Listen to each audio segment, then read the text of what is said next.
میں تھوڑے تھوڑے اشارے کر کے بتا دیتا ہوں. جب آپ بیٹے ہیں تو آپ کہہ رہے ہیں کاش میرے ماں باپ زندہ ہوتے، میں ان کی خدمت کرتا. پھر فرمایا اور نہیں تو میری ماں تو ہوتی. چونکہ ماں کو دیکھا ہے نا، باپ کو دیکھا نہیں ہے، تو فرمایا کاش میری ماں زندہ ہوتی اور میں عشاء کی نماز کے لیے مصلی پہ کھڑے ہو کے الحمدللہ رب العالمین پڑھ رہا ہوتا، اور ادھر سے میری ماں مجھے بلاتی محمد، تو میں نماز توڑ کے کہتا جی اماں جان میں آ رہا ہوں، نماز پھر پڑھا دوں گا. اپنے والدین کی عزت کرو. یہاں کا بڑھاپا بڑا خوفناک ہے کہ اولادیں چھوڑ جاتی ہیں اور ماں باپ ٹوائلٹ جانے سے بھی عاجز ہوتے ہیں. اپنی ماں کی دعا لو، اپنے باپ کی دعا لو. میرے نبی نے فرمایا ہاں عمر میرے بعد ایک آدمی آئے گا، اس کا نام ہوگا اویس، اور وہ کرن کی شاخ سے ہوگا. ہو گیا ٹائم؟ اچھا.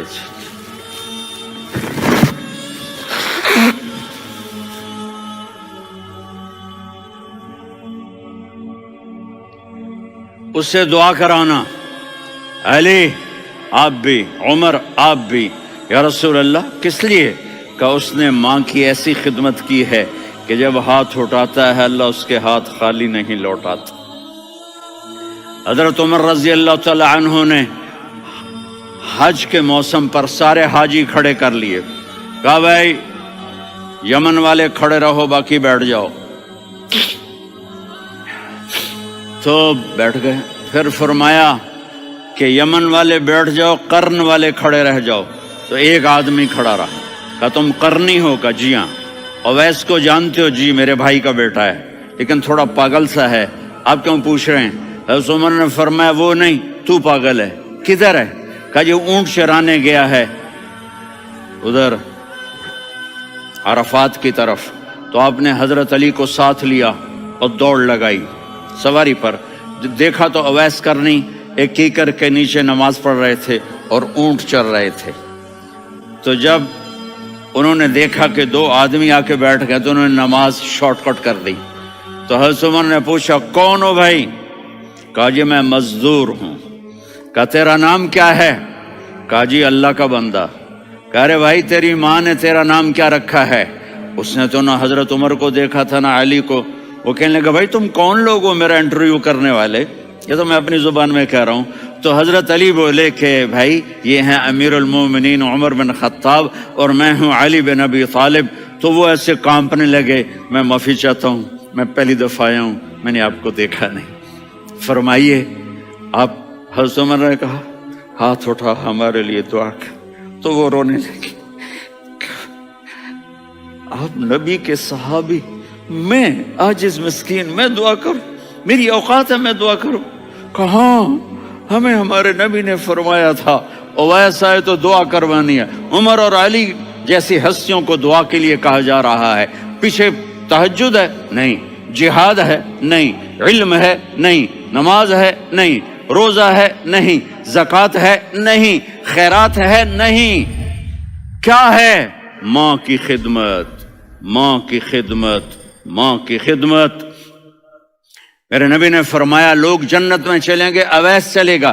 جب گیٹ پر پہنچے گا تو اللہ کہیں گے اویس کو پیچھے ہٹا دو، باقی اندر چلے جاؤ.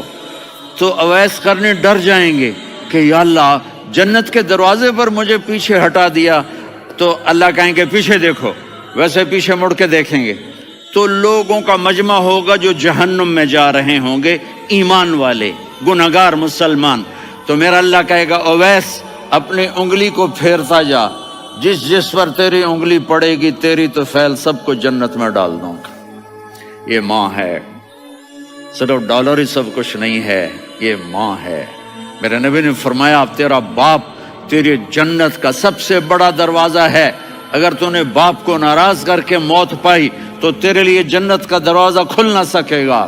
یہ باپ کا مقام ہے. پھر آپ نے 11 شادیاں کی. کیوں کی؟ سنو حدیث، ما تزوجت وما زوجت الا بوحی من السماء نزل به جبریل. کہا میرے ساتھیوں سنو، اللہ کی قسم میں نے کوئی شادی اپنی مرضی سے نہیں کی. میرے اللہ نے فرمایا یہاں کرو، میں نے کی. میں نے اپنی بیٹی وہاں دی جہاں میرے اللہ نے فرمایا. تو اتنی شادیاں کیوں کی ہیں؟ ہمیں گھر کی زندگی سمجھانے کے لیے. میری بات غور سے سنو، دنیا کا سب سے بڑا رشتہ خاوند اور بیوی ہے. سب سے مقدس رشتہ ماں باپ ہے، لیکن سب سے بڑا رشتہ خاوند اور بیوی ہے. جب یہ ٹوٹ جاتا ہے تو پوری نسل برباد ہو جاتی ہے. اس لیے آپ نے زندگی گزار کے دکھائی. آپ گھر میں جھاڑو دے رہے ہیں، آپ آٹا گوندھ رہے ہیں، آپ حضرت عائشہ کو لقمے بنا کے کھلا رہے ہیں، اور حضرت عائشہ کی دلداری کے لیے فرما رہے ہیں عائشہ سننا حدیث طبرانی کی، عائشہ انہو لیہون علی الموت ان اریتکی زوجتی فی الجنہ. عائشہ مجھے جب سے پتا چلا ہے نا کہ تو جنت میں میری بیوی ہے تو مجھے تو مرنے کا شوق لگ گیا ہے. اللہ کی قسم ہمیں سکھانے کے لیے تھا.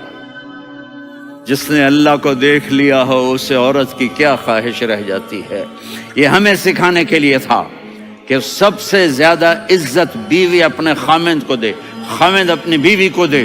ہن لباس لکم وانتم لباس لہن، تمہاری بیوی تمہارا لباس ہے. اور اللہ بیوی سے کہتا تیرا خاوند تیرا لباس ہے. آپ نے 11 گھروں کو کس طرح آباد کیا، کس محبت سے کیا کہ 2 مہینے چولہا نہیں جلتا اور کسی کی زبان پر شکایت نہیں. یہ حسن سلوک، یہ محبت. حضرت عائشہ کی عمر تھوڑی تھی، جہاد کے سفر سے واپسی ہو رہی تو آپ نے صحابہ سے کہا بھائی چلے جاؤ سارے آگے چلے گئے تو صرف آپ دونوں رہ گئے. تو آپ نے کہا عائشہ دوڑ لگائیں. سبحان اللہ. حضرت اما عائشہ نے نہیں کہا، میرے نے عائشہ دوڑ لگائیں. میں کہا جی لگائیں. تو کہنے لگے ہمیں دوڑ لگائی. تو کہنے لگے میں آگے نکل گئی، آپ پیچھے رہ گئے. چند سال گزرے تو پھر ہم جہاد کے سفر سے آ رہے تھے تو آپ نے کہا صحابہ سے جاؤ بھی چلے جاؤ آگے آگے آگے آگے. وہ غائب ہو گئے. پھر آپ نے کہا عائشہ دوڑ لگائیں. تو میں نے کہا جی لگائیں. کون دنوں ذرا میں موٹی ہو گئی تھی، تو جب دوڑ لگی تو میرے نبی آگے نکل گئے، میں پیچھے رہ گئی. تو ہم نے کہا ہاذہ بتلک، عائشہ تو میں اب برابر ہو گئے. ایک دوڑ تم نے جیتی، ایک دوڑ میں نے جیتی. یہ ہمیں گھر کی زندگی سکھانے کے لیے تھا کہ گھر میں بیوی کے ساتھ کیسا ہونا چاہیے. اور عورتوں کے لیے کہا اگر میری شریعت میں سجدہ ہوتا تو میں بیوی سے کہتا اپنے خاوند کو سجدہ کرے، تاکہ ایک نسل تیار ہو. بیلنس زندگی گزارو. میں نے کل بھی کہا تھا، آج بھی کہہ رہا ہوں، امبیلنس لائف ہماری اولاد کو تباہ کر رہی ہے. میرے پاس